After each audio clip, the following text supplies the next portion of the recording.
In today's tutorial, let's learn how to do a trendy baby afghan, very contemporary. You can change the colors as often or as little as you wish, and this is going to create a really new effect. And let's talk about that in just a moment.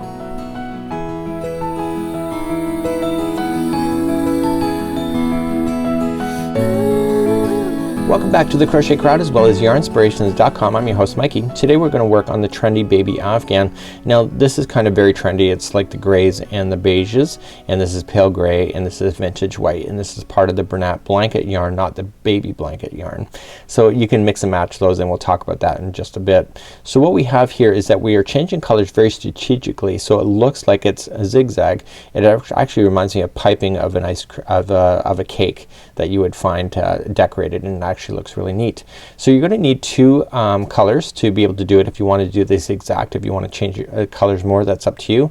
What you're going to need is, if you're going to follow the pattern exactly, you're going to need 2 balls of vintage white and then 2 balls of pale gray, if you would like to follow this particular example, and you'll have a really neat look. So let's without further ado, let's talk a little bit about the yarn, and I'll be right back.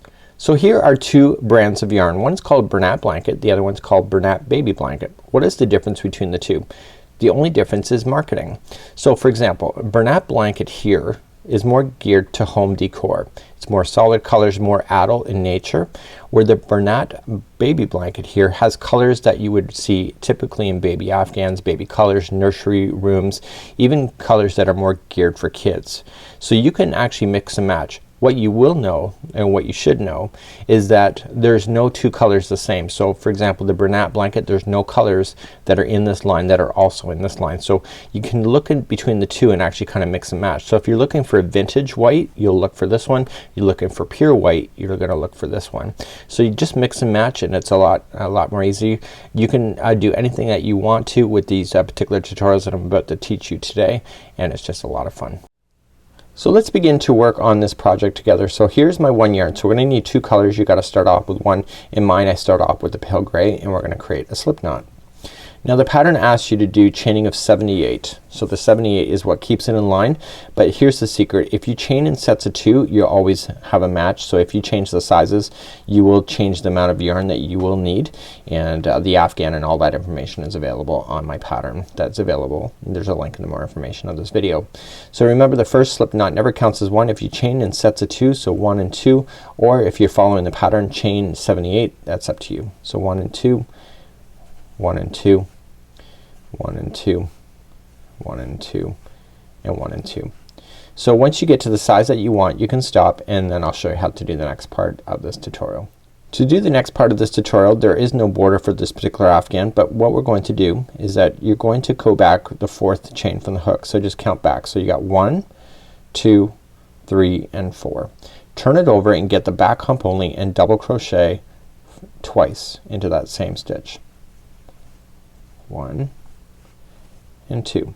So across this chain, what you're going to do is that you're going to skip the next chain that's available to you. So skip the next one and go to the second one over, and double crochet 2 more times into that one second one over.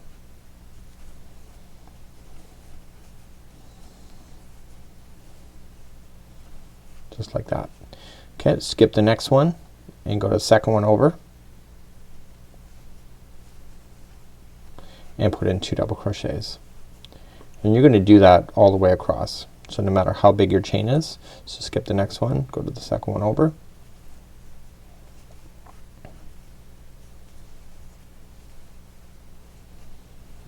okay, and skip the next one, go to the oh sorry, there's only one stitch left, so that means that you skip one and go to the final one for 1 double crochet only.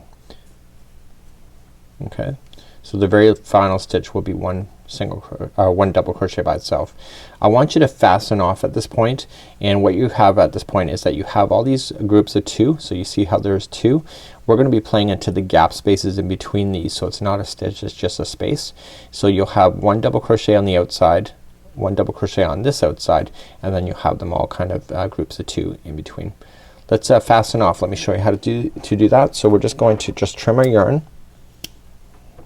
You don't want to waste this yarn. It's pretty thick, so just pull through the yarn and just hide it by just grabbing the hook and just pulling it through a few of these stitches. and when you go into the next row, because you're going to be playing within these stitch areas, it's gonna lock it into position because it's gonna wrap around the other section. Okay, so I'm not gonna show you how to fasten off anymore in this tutorial, so this is how you would do it. So you can safely just trim this yarn at this point, and I'll show you how to start the next color. So here's the project. Let's turn it and get it ready. So we're gonna grab our next yarn, create a slip knot first on your hook, and it will make it easier for you to hide in those loose ends. So you're gonna come into the top of the first double crochet, and you're going to just fasten on. So just with a slip stitch, just fasten on, and then chain 3. So 1, 2, 3. Use this line or this strand and just lay it over the top, and you wanna come into between the next group of 2. So every time you see these groups, they're in sets of 2. So you're going to go right in between the 2 sets. Okay, so you see it, here's one set, you're going to just separate it and go right into a space. So you're gonna put 2 double crochets into that same space, and keep that straggler down on top. It'll prevent you from having to weave in your ends at the end, because you can just safely trim it, and you can only do it one time. If you carry it more, you're gonna see it on your afghan, so just only hide it one time and just let it fall in behind. So here's your next group of 2. You're going to put in 2 double crochets. So this causes the visual line to split. So you see that the blue is kind of split apart. Okay, here's the next group of 2. Just come into the gap space.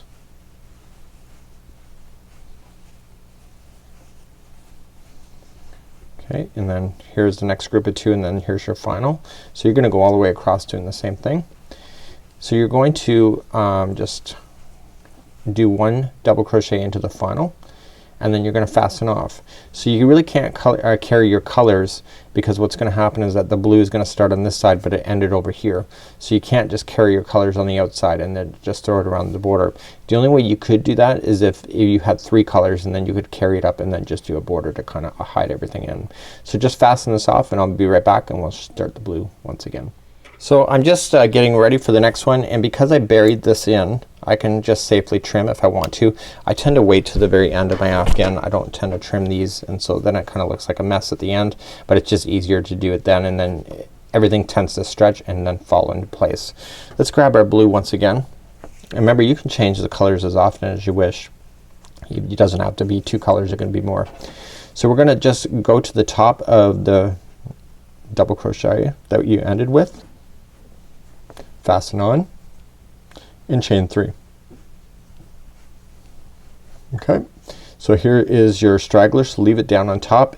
So you're gonna come to your first group of 2 and just slam in 2 double crochets into that chain space, or into that gapping space. So you just gotta open it up. So now that we just did that, I'm gonna let the straggler fall in behind because it's now trapped, and I just continue to go along.